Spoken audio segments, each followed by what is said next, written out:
بسم اللہ الرحمن الرحیم۔ حضرت واصف علی واصف کی کتاب دل دریا سمندر۔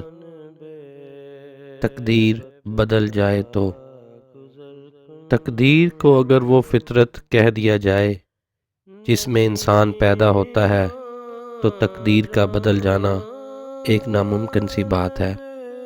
پہاڑ کا اپنی جگہ سے ہل جانا ممکن ہے، لیکن فطرت کا بدل جانا ناممکن ہے۔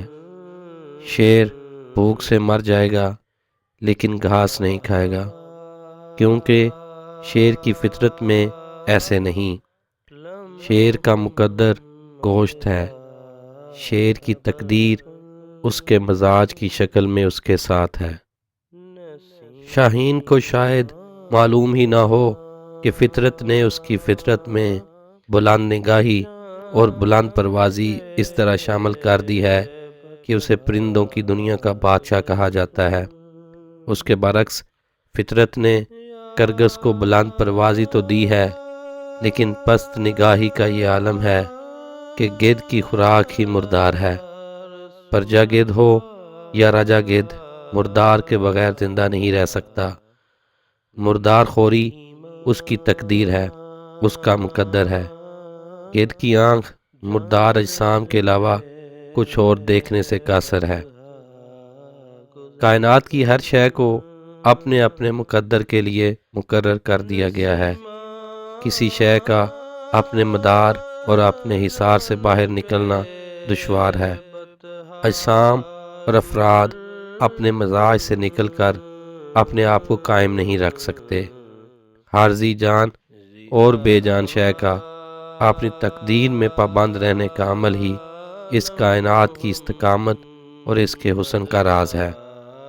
اگر ہوائیں چلنے سے انکار کر دیں تو نظام ہستی ختم ہو جائے، سورج تپش سے باہر نکل جائے تو کائنات درم برم ہو جائے۔ ہر شے اپنے مقدر میں رہن رکھی جا چکی ہے۔ انسان کو اکثر یہ بات ناگوار لگتی ہے کہ اس کے لیے ایک تقدیر بھی مقرر کر دی گئی ہے۔ پابندی اور جبر انسان کو کبھی پسند نہیں رہا۔ اسے آزادی اور آزاد خیالی سے محبت ہے۔ اگر انسان سے یہ کہہ دیا جائے کہ پستیوں میں رہ کر بلندیوں کی تمنا کرنا ہی اس کا مقدر ہے تو شاید یہ بات اتنی واضح نہ ہو۔ پابندیوں میں آزادیوں کی تمنا انسان کی اس رشت میں تو ہے، لیکن وہ آزادی کی خواہش کو مقدر کی مجبوری ماننے پر تیار نہیں۔ بہشت میں انسان کو ہر طرح سے آزادی تھی، خوشی تھی، محنت کے بغیر خوراک میسر تھی۔ کیا نہیں تھا؟ صرف ایک پابندی تھی کہ اس درخت کے قریب نہیں جانا۔ انسان نے اپنا بہشت قربان کر کے یہ پابندی آخرکار توڑ ہی دی۔ انسان آزادی چاہتا ہے، مقدر سے بھی آزادی۔ کوئی شخص پیدا نہیں ہوتا جب تک اس کے ہمراہ اس کا مقدر نہ پیدا ہو۔ اچھا یا برا، مقدر ضرور ہوتا ہے، اس میں تعجب کی کوئی بات نہیں۔ انسان کے ماں باپ ہی اس کا مقدر ہے۔ اب پیدا ہونے والا بچہ والدین کی صفات لے کر پیدا ہوا، اسے وہ ماحول ملا، وہ عقائد ملے، وہ مزاج ملا، وہ محبت، وہ شفقت، جو ملا سو ملا۔ نفرت ملی تو بھی مقدر ملا۔ بہرحال پیدا ہونے والے کے ساتھ تقدیر موجود ہے، اس مقدر سے مفر نہیں۔ انسان اپنے والدین کی تاثیر سے نہیں بچ سکتا۔ والدین کی فطرت ہر طرح سے اولاد پر اثر انداز ہوتی ہے، اثر بڑھتے بڑھتے تقدیر بن جاتا ہے۔ انسان کا اپنا چہرہ اس کی تقدیر ہے۔ عمل اور کردار کے اظہار سے پہلے انسان کا چہرہ اس کے لیے پسندیدگی اور ناپسندیدگی کے جذبات پیدا کر چکا ہوتا ہے۔ انسان کی تقدیر اس کے مزاج کی شکل میں اس کے اندر موجود رہتی ہے۔ یہ مزاج خواہش پیدا کرتا ہے، خواہش عمل پیدا کرتی ہے، اور عمل ایک نتیجہ پیدا کرتا ہے۔ ہم نتیجہ کو مقدر کہہ لیں یا اس مزاج کو جس سے یہ نتیجہ نکالا فرق نہیں پڑتا، مقدر بہرحال انسان کے ساتھ ہے۔ تقدیر کے مقابلے میں انسان نے تدبیر کا تصور رکھا ہوا ہے۔ تدبیر یا حسن تدبیری دراصل تقدیر کی مہربانی ہے۔ ہماری تدبیریں تقدیر کی معاون ہیں، تقدیر کے مقابل نہیں آ سکتی۔ جب برے دن آتے ہیں تو انسان کی تدبیریں غلط ہو جاتی ہیں۔ ہمیں غلط یا صحیح کا مشورہ دینے والا دوست تقدیر کا قاصد ہوتا ہے۔ کیا تقدیر بدل سکتی ہے؟ اگر تقدیر بدل جائے تو بدلنے سے پہلے بھی تقدیر کا ہونا بے معنی سا ہے۔ تقدیر بدل جائے تو حاصل بھی ہے تقدیر۔ دراصل تقدیر نہیں بدلتی، جو بدل جائے وہ تقدیر نہیں۔ جب ہم کسی تکلیف میں ہوتے ہیں تو ہم سمجھ نہیں سکتے کہ تقدیر اب کیا ہے۔ اگر مقدر اچھا ہو تو کہیں نہ کہیں سے کوئی نگاہ مرد مومن کی نگاہ مان کر تکلیف دور کر جاتی ہے۔ نگاہ مرد مومن ہی تقدیر ہے، سب کے لیے نہیں، جس کے لیے ہے اس کا مقدر۔ تقدیر پر بحث کرنا مناسب نہیں ہے۔ جبر و قدر کے مسائل بحث سے حل نہیں ہوتے۔ جو کچھ ہو گیا، جو گزر گیا، اسے تقدیر کہہ لیا جائے، اور جو ہونا ہے، آنے والا ہے، اسے امکان کہہ لیا جائے تو بات سمجھ میں آ سکتی ہے۔ آنے والا بدل سکتا ہے کیونکہ ابھی آیا نہیں، گزرا ہوا بدل نہیں سکتا کیونکہ وقت کا پہیہ واپس نہیں ہو سکتا۔ یہی تقدیر ہے کہ جو گیا وہ واپس نہیں آیا، اگر واپس آیا تو وہ نہیں تھا، سب کچھ بدل گیا تھا۔ جب انسان کا شعور بیدار ہوتا ہے تو اس کائنات کا ہمہ رنگ نرنگیوں کا جائزہ لیتا ہے۔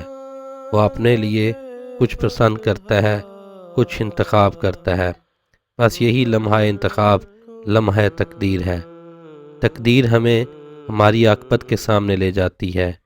یہ خوش نصیبی بھی ہے اور بد نصیبی بھی ہو سکتی ہے۔ موسیٰ علیہ السلام کو معلوم نہیں تھا کہ آگ کی تلاش ان کے لیے کون سا مقدر لانے والی ہے۔ ہم نہیں سمجھ سکتے کہ ہمارا انتخاب ہمارے لیے کیا دشواریاں اور کیا آسانیاں لائے گا۔ ایک غلط فیصلہ زندگی کو بہشت سے نکال کر دوزخ میں ڈال دیتا ہے، اور اسی طرح ایک قدم خوش نصیبی کا قدم دوزخ سے نکال کر ہمیں بہشت میں پہنچا سکتا ہے۔ اس کائنات میں ایسے ہوتا ہی رہتا ہے۔ معمولی واقعات، بہت معمولی واقعات بڑے غیر معمولی نتائج کے ذمہ دار ہو سکتے ہیں۔ تقدیر صرف میرا عمل ہی نہیں، تقدیر میرے دوست کا عمل بھی ہے۔ دوست ناراض ہو جائے تو میری تقدیر بگڑ سکتی ہے، حالانکہ میری تقدیر کا میں ہی مالک ہوں۔ ہماری آدھی تقدیر ہمارے اعمال میں ہے اور آدھی ان کے اعمال میں جو ہم سے وابستہ ہیں۔ انسان اپنی تقدیر آپ بنائے یا اسے بنی بنائی تقدیر مل جائے، فرق نہیں پڑتا۔ ہم ایک مقررہ مدت تک یہاں ہیں اور اس کے بعد ہمارا سفر ختم ہو جائے گا۔ اس کے بعد ہمارے فیصلے ہمارے اعمال یا ہمارے نتائج پر نہیں، بلکہ ہماری نیات پر ہوں گے۔ اچھی نیت ہی اچھا مقدر ہے۔ اس شخص کی تقدیر بگڑ جاتی ہے جس کی نیت میں فطور ہو۔ نیت کا برا انسان مقدر کا برا ہوتا ہے۔ تقدیر کا تعلق منشاء الہی سے ہے اور تدبیر کا تعلق میری منشا ہے۔ جو کچھ اللہ نے میرے لیے مقرر کر رکھا ہے وہ مجھے مل کر رہے گا۔ میری صحیح، میری کوشش بغیر منشاء الہی کے مجھے کچھ نہیں دے سکتی۔ میں تقدیر کے حصار سے نہیں نکل سکتا، کیونکہ میں وجود سے باہر نہیں نکل سکتا۔ میں آسمانوں کی وسعتوں میں نہیں رہ سکتا۔ میرا ٹھکانہ زمین ہے، یہی میرا مقدر ہے۔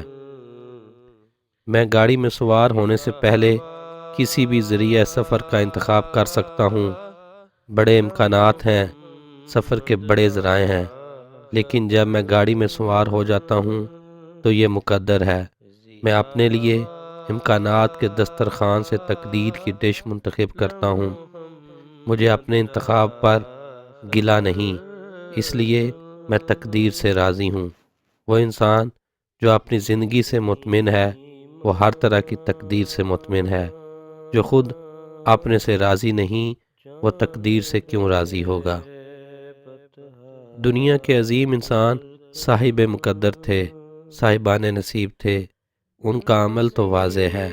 ایسا عمل کرنے سے تو اتنی عظمت پیدا نہیں ہو سکتی۔ پیغمبر کے دین پر چلنے والے ضرور فلاح پا سکتے ہیں، لیکن پیغمبروں کا مقدر دیکھیں کہ کس کے گھر میں پیدا ہو کر کیا بن گئے۔ اس کائنات کے اندر تقدیر نے عجب تقسیم کی ہے، کہیں نغمہ ہے، کہیں رنگ، کہیں مور، کہیں کوا۔ پہاڑ کو میخوں کی طرح گاڑ دیا، دریا کو روانی ملی، مچھلی تیرتی ہے، پرندے اڑتے ہیں، سورج روشن ہے، رات تاریک، زندگی فانی ہے، زندگی عطا کرنے والا باقی ہے۔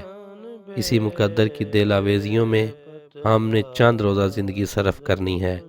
اپنے لطف میں سفر کریں، میرا مقدر میرے مالک نے میرے لیے بہتر مقرر فرمایا ہے۔ کوئی جھگڑے کی بات نہیں، میری تقدیر کی لکیر میرے ہاتھ میں بھی ہے اور اس کے ہاتھ میں بھی جس سے میرا تعلق ہے۔ جہاز میری تدبیر ہے، بھنور یا کنارہ میری تقدیر۔ مکان بنانا میری تدبیر ہے، اس میں سکون ملتا ہے یا اضطراب میرا مقدر ہے۔ اگر انسان پیدائش میں اور موت میں آزاد نہیں تو اس کی زندگی کیسے آزاد ہو؟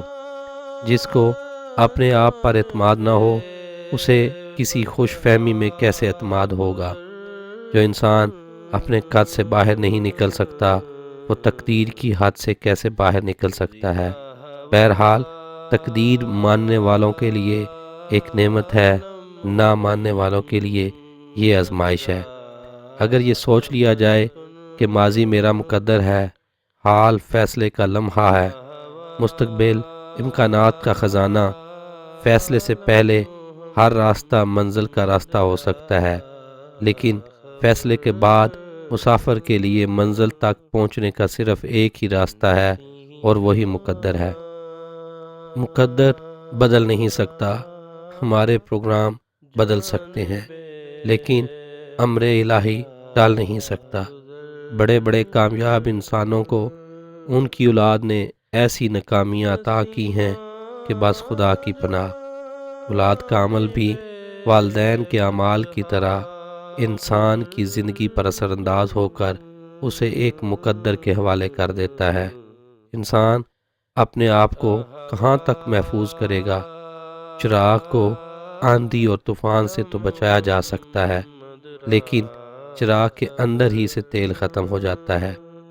اس چراغ کو کوئی نہیں بجھاتا، یہ خود ہی بجھتا ہے۔ زندگی کی دیوار اپنے بوجھ ہی سے گر جاتی ہے، یہی اس کا مقدر ہے۔ زندگی کو باہر سے خطرہ ہو تو اس کی حفاظت کی جا سکتی ہے، اگر خطرہ اندر ہی ہو تو کیا کیا جائے؟ سانس خود ہی رک جاتی ہے، دل خود ہی بند ہو جاتا ہے، بس یہی مقدر ہے۔ اسے بدلنے کی خواہش اور کوشش تو ضرور ہوتی ہے، لیکن اسے تبدیل کرنا ممکن نہیں ہوتا۔ جو ٹل جائے وہ مقدر نہیں، اندیشہ ہے۔ جو بدل جائے وہ صرف امکان ہے، مقدر نہیں۔ جو نہ بدلے وہ مقدر ہے، جو اٹل ہے وہی امر الہی ہے۔